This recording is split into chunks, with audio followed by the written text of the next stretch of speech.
So Fred Heumann, Oi. up again, my old friend, No, the word longtime friend, not old. longtime friend. Long, That's way better. Long. that's the euphemism for. Yeah. Well, full disclosure, I'm proud to say that I toured with you in 1979, and Mhm. it changed my life. That tour changed my life. Well, I mean, that's astounding to think that over all this time, these relationships have still hung in there. I And know. it literally is like the old song, we just picked up like we never. That's Yeah. it. That's how it works. There's those kind of experiences that you don't have to explain, that Yeah. you understand and go. Bolte was in town Right. I earlier saw this the year. pictures. I was so jealous. It was unreal. This has been one of those years. So, but between that and then Chuck Bolte, Chuck and Susie, Kaysen, gosh, I mean, Chafee didn't show up because they did a thing the next night, but Kelso's, Spradlin, I think. as Yeah. absolutely Kelso Spradlin's, Kim Fox. I mean, it was like, the world together. And then earlier at the sad occasion of Dan Burgess's memorial service, the same thing. I mean, Yeah. I was not your first tour, I was your second, but Bruce Kripe, who directed my first tour, was there. And we sat there and talked about stuff from stinking 50 years ago. Wow. Incredible. Yeah, you Well, tried to that's think about it. that's But the really fun thing with these conversations is, you ask a simple question of how does your continental experience show up in what you do today, and what difference did it make in your life? And you get some great stories, and you've gone on to do some amazing things. How do you answer that? How does a continental experience impacted you? it sounds cliched, but I'm sitting there, as I showed you a moment ago. It's like, and this is trying to be in summary and general Yeah. points, but in many ways, everybody may have said this, I don't know that there's anything I do that hasn't been informed by that. Wow. um, I mean, that's the things that I learned, the things that I experienced, the things that I learned I should never do.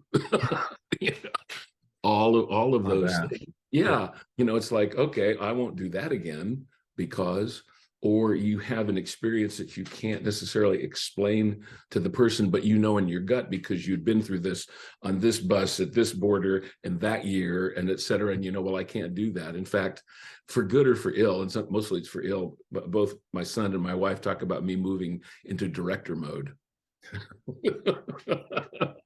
It's not that I'm being rude, but I mean, it's stupid stuff. Like when we go to a motel, guess what? They sit in the car until I sort it all out, check the room, and then we all come in. I'm hopeless, James. I I am know. hopeless. It's hard to break pattern, isn't it? Yeah. Well, but that does make sense in terms of, for the people you're with, for the poor guy who's behind the counter. Then you move everything in, and you got to move it again, and you go, just sit here. I'll get it sorted out. I'll give you the plan. I'll give you Yeah. your keys. We're all in the same room anyway. But Yeah. it's, what do you do? So it's as stupid as little things like that, to the way you approach cross-cultural stuff. Right. You mentioned our tour to Yugoslavia, most land miles of any continental tour. I tell people we did that. They look at me and went, what? Yeah. In a bus? You did what? Yeah. That What was year? extraordinary. Yeah, but because of that, and a year before that in USSR, and 3 years before that in Poland, all of which were the firsts of those kinds of things. Yeah. And then 81 in China. It's like, well, and then even after Continentals, 92 in Ukraine, just saw God leading and guiding in so many ways that way. And in terms of what I'm doing now, those are significant milestones Yeah. that have prepared me to go into situations where you don't know what's going to go. I mean, my last, just 3 weeks ago, 4 weeks Talk ago, about it. Yeah. coming in and out of Ukraine, it's like, well, 25 minutes at the border. Oh, that's nothing. I can do this. Talk to me about 3 hours while the Russians, or while the Soviets are examining under the bus, and they come on the bus with Kalashnikovs and blah, blah, blah, blah, blah, whether that's in 75 or in 78. And in 81 being feted by the China International Travel Service and doing concerts all over China that were on national television. Yeah. Did they stack the audience? You bet. Yeah. But hey, if you got party, well, party faithful in the audience, even better. They brought the people you wanted to touch anyway. Right. So being able to walk through that and having to deal with things that if we'd have been older and smarter, we'd have realized were life-threatening. We were stupid and young, went, okay, let's go to China. Right. It's those kind of things have just prepped me for the 3 hours it took me to get back out of Ukraine into Poland and making my bus by 30 seconds, literally. Wow. You know, so it's like you walk through it, you figure it out. You got 3 plans ahead. If this happens, I can go there. If that happens, I can go there. And fortunately, it's only me, but I wish I had somebody to carry all this stuff. Yeah. You're walking through those scenarios because of all those tours. You have such a broad experience, a broad landscape of experience in the continental world. What are some sort of, as you look back, and directors that you toured with, and what are some sort of nuggets that keep coming back to mind, principles, or, you know, connect the dots there? Yeah, there's, you know, there are phrases that I still use. Well, one is from Stemkowski, but I think he got it from Wagoner, who got it probably from somebody else. But it's like, if a man acts like he knows where he's going, people will step aside and let him pass. Mm-hmm. So that if you're at the border, or if you're dealing with somebody in an unfortunate situation, or even trying to get something at a bank or whatever it is, you may not totally know, but if you are apologetic all the time, they're gonna feel that. You're not snowing them. You're just saying, I think this needs to happen. Could you make this happen for me? How can we make this work? It might be trying to get stuff out of the bureaucracy of the South African postal system, or it could be trying to get into another country, or it could be, I don't know, trying to get into an event that you got a ticket for, but the guy's not letting you in. Right. So there's a sense of confidence that isn't bravado, but it's like, no, you know, I know where I'm going. Can you get me there? It's Rather than, yeah. I don't know where I'm going. Can you make? I know this won't. It's the equivalent of, I know this won't. It probably won't work, but can I ask? Right. But Yeah. even then, that can be confidence filled as opposed to confidential. It'll be confidence filled because you know that if you put yourself in a point of need to somebody else, they'll want to help you. It could be trying to get on the plane or get a better seat. Hey, you know, I tried to do this. Is it possible you could help me? Rather than, I deserve blah, blah, blah. You know, You've been in ministry efforts in Ukraine for a number of years. 10 years. And that's a tough subject right now. And I know you just got back. Talk about that a little bit, if you can. Oh, I can. I mean, I didn't talk about it much before I left because I didn't know whether I was going to even be able to get in. We were hoping that I could. I started, my first visit to Ukraine was actually in 1992, within 6 months of independence.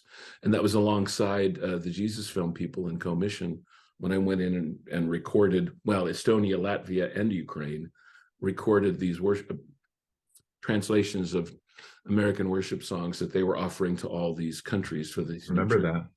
Yeah. And so three countries I'd never been to, 3 languages I'd never heard, and I'm producing vocals. Yeah, good luck. But when I went to, without telling the whole story, which is pretty funny, just getting to Ukraine, there was something special. Plus, they were trying to resurrect their language. And that was 1992. And I spoke to the church whose group we'd used for the recording. And I said, you know, God has really spoke to my heart this week. I pray I get the chance to return. It took 20 years to see the answer to that prayer. Wow. And that was 2012. Yeah, it's like crazy stuff. And for 10 years now, I've been working alongside one seminary in particular, but also teaching at another in Lviv, so near Kyiv. And in fact, the seminary is 5 minutes from, 5 minutes from the front lines where it started, you know, from Hostomel, Bucha, Irpin, Horenka. The Horenka is a 5-minute walk. Bucha and Irpin are a 5-minute drive. I'm sorry, Hostomel is a 5-minute drive. It's about 5 miles to get to Bucha or Irpin. And so we've worked with students. We've done 7 years of conferences. So this whole thing, once the war started, the Lord really spoke clearly and said, you're going to start a relief fund. I said, what? I mean, because that's been one thing I've noticed through this whole time that Continentals has opened up, the fact that I'm a pioneer. I would never have known that. But when you look back, you see, and I've been a part of starting a lot of things. Right. And that didn't exist before. And the same is true here. So we've worked alongside the Ukrainian Evangelical Theological Seminary for 10 years. And those teachers, I mean, the campus got hit by 4 missiles. You know, those teachers, those students are now in 13 or 14 different countries. This trip was to both visit them, to see some of what's going on in Poland, where I hadn't been since 1975, to teach at the seminary I teach at in Lviv, see a center we work at in Morshin, which is just south of Lviv, and then to try to get into Kyiv. And I was able to get as I mentioned, it was a quick trip in, a long trip out, but was able to take the train that every international dignitary, and that would not be me, has to take to get from there, because you can't fly into Kyiv right now. Right. And see students, see homes of people whose windows we've replaced, that, 20 some families who we've been able to help alongside our partners, this church in Irpin, to see a building that I had been at the previous December that's totally destroyed now, places where I had meetings, places where we had hundreds of meetings, little cafe near the campus, which got torched, to meeting with key individuals, to meeting with students to encourage them. Overwhelming is the best word to say. It's agonizing, frustrating, angering. I mean, I said this and it sounds corny, but I think it captures it well. And that, my last name is German, should be Heumann. My mother's maiden name was Palermo, so I'm mostly Italian, but my blood right now runs blue and yellow, because I can't watch or talk about it without breaking up. And it's not like I try to. I just start to tear up because I think of the people. Right. I think of the families. I think of the country. I think of what they're doing, what they have been doing. The church there has been doing throughout Central Asia for 30 years. And so it rips my guts out. So we've raised maybe about 100,000, but that's almost all gone. And now my frustration is I got to get raising more money because there's more options and more opportunities. This conference with all these church leaders was to try to set the thought that this is what's going on in Ukraine. What you hear from a lot of people, political and otherwise, is total rubbish. And unfortunately, a lot of Christians have swallowed that. But there's a real need, because this is the edge of Europe. And if this doesn't stop here, it's not going to stop for some time. And that's an informed opinion, because I've had over the last 10 years to read and study Ukrainian history, and people like Putin for my graduate studies that were about teaching in Ukraine. And so I could talk about this for 30 minutes, so I should stop at that. But it was gut-wrenching. And then to be able to meet some of these guys last week, met and heard a pastor from Melitopol whose church got taken over on a Sunday morning by the Russian occupiers. And they fingerprinted everybody, inquired of everybody. I mean, he was at the edge. I mean, all I could do afterwards is grab him and just hug him. Fortunately, that was the day that her son had been liberated, which is the nearest big city to where he's from. So he's a little happy, but it was, I don't know, maybe I'm just too sensitive, but the point is this whole thing is built on relationship. And so it's not about a country, it's about people I know and students I've taught. Right. So Serve Ukraine is what we put together, serveukraine.org. Yes, that was a plug. To get finances to Ukrainians who are doing the work. We can't be Samaritan's Purse. Things haven't been going for 9 months. Right. But we can get resources to people who can then do things with it. So am I consumed with this? You betcha. Yeah. Because I think God has a purpose for Ukraine that's bigger than just being a buffer between East and West. And I'm committed to helping see that continue. People say, do you speak Ukrainian? Nope. Do you speak Russian? Nope. Been fortunate to have great interpreters, and I have various words here and there.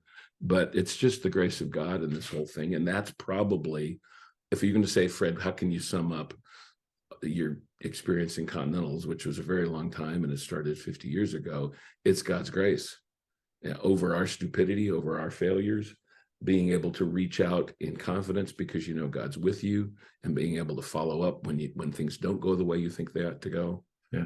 Those are things, you know what, it's hard to get any other way than living with 40 people for 3 months. It really is. I wish we could recreate it today. I may yet do something like it in Ukraine. We've talked about it. because of the uniqueness of what it does, especially for creatives. So Yeah. it's been my life. So sorry to not be more specific than that, but that's the case. That's perfect. I'm going to let that be the last word. Thanks for taking the time. Bless you. Thanks, Jim. Love you, brother. Likewise. Have you ever wished you could gift your life-changing Continental experience to someone else? Well, you can. Your monthly giving can make a huge impact for our teams all over the world. Did you know that this year, we'll have more than 20 Continental groups on the road, communicating in 7 different languages? The Continental story goes on, so keep writing your part of it by being on our support team. And our groups will say, thank you, in 7 different languages.